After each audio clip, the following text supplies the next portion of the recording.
Hi, I'm Shane Downey, on location at the GBTA Europe Conference in Berlin with the GBTA Broadcast Studio.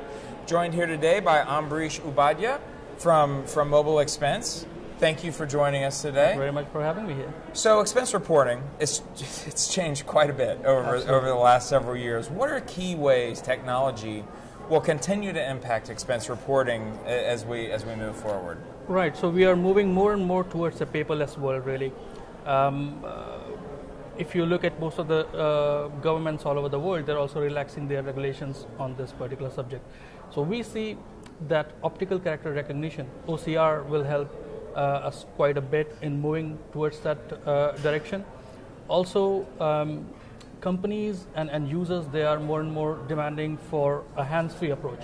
So hey, why do I have to, even if I have an expense management solution, why do I have to key in everything, type in everything, take a picture, and then attach everything to a transaction? Yes, why do I? Absolutely, absolutely. Most of the companies do that.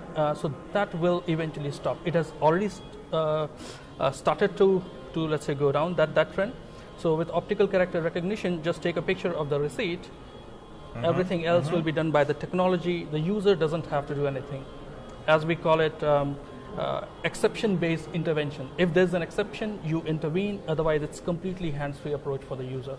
User doesn't have to do anything with end-to-end expense management process. If you go for a one week long trip, should be done with 2 or 3 or 4 clicks maximum. Not 3 hours of the whole thing. I used to do that once upon a time as well, but that will change. So that's towards the user side of things. Then big data is becoming more and more important. Earlier, your T&E data was as good as taking it every month or every 3 months to your QBR, to your executives, showing them, okay, this is what our expense is for these 3 months, and they'll say, okay, that's fine. That is where it used to stop. But now with advanced analytics, your T&E data is actually turning into a decision support system in itself, right? Which airline should we continue to work with? Which hotel industry should we continue to work? Which project is costing us more in terms of T&E? Which country, which city, if we have 50 offices all over the world, which office is making more expenses? Is it is it worth it? If there's a particular city in the world where we are spending more money in T&E, is there a special project going on in that city? Is there a special project going on with that customer where we are spending more amount of money? You know, these kind of things, it will become, your T&E data will become a decision support system in itself. So that's what we are seeing more and more, the world moving towards that. Third is predictive analytics. So, okay, you book your tickets, you travel on business, you come back. The expenses have already been done. You can't do anything about it. You can report it, you can make your future decisions based on that, but you can't do anything about that particular trip. What if I could tell you in advance how much your entire trip that you will take 2 months from now will cost?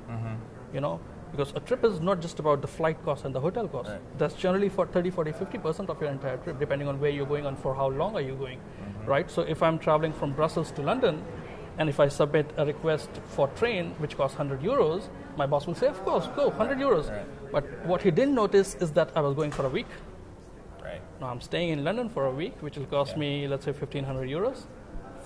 1 week of eating, traveling internally, the taxi, per diem, the whole 9 yards. Suddenly, he approved 100 euro cost, but I come back with a 3,000 euro or 3,500 euro trip. So this predictive analytics, predictive forecast of your overall cost, end-to-end cost, including your taxi, your public transport, your food, your daily allowance, the whole 9 yards for your trip 2 months upfront, so that your manager can say, okay, still makes sense, go, or hey, wait a minute, I think Skype is better. So these are the things that we see that in future more and more travel and expense management companies will provide these options to their companies, and companies will benefit from these options, because once an expense is done, an expense is done. Right. So as you're trying to get all those expenses and booking in there, I think compliance really comes into key for that corporation. Absolutely. How can they use the expense tools to employ that compliance? Right. So there are 2 types of compliances.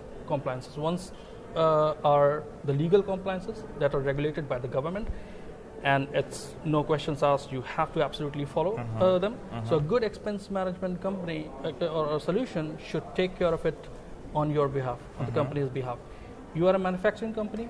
Your job is to manufacture products and send it to your customers. You are a consulting company. Your job is to do consulting and make money through that. Your job is not to be worried about what is the regulation and stuff.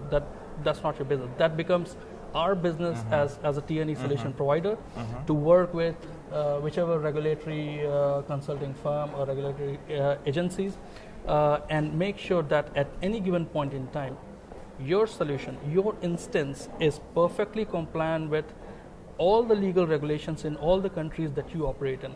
And also then there are, on top of country-related regulations, there are many industry-focused regulations as well. If you're a pharma company, then you're talking about, in the US, you're talking about Sunshine Act, which is for transparency. Same thing in France is Loi Bertrand.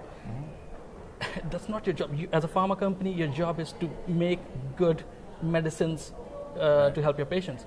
That becomes our job then. So a good expense management company should take care of it on your behalf. And then the second part of compliance is your own business compliances. Your executives can stay in a hotel with 350 euros per night, but your junior project managers may spend only 100 euros per night on a hotel. These kind of business compliances that your own company has decided and your travel policy has made part of, all that should also be, we should be able to incorporate in the solution. So no matter how complex your requirements are, it's expense management company or travel and expense management company's job to be able to adapt, to accommodate, to be flexible enough. Not many are, but that's what a good expense management company should do. That's fantastic. Well, thank you for joining us and talking about it today with the MobileXpense and everything that you guys have to offer. Thank you very much. So Shane Downey signing off from the GBTA broadcast studio in Berlin.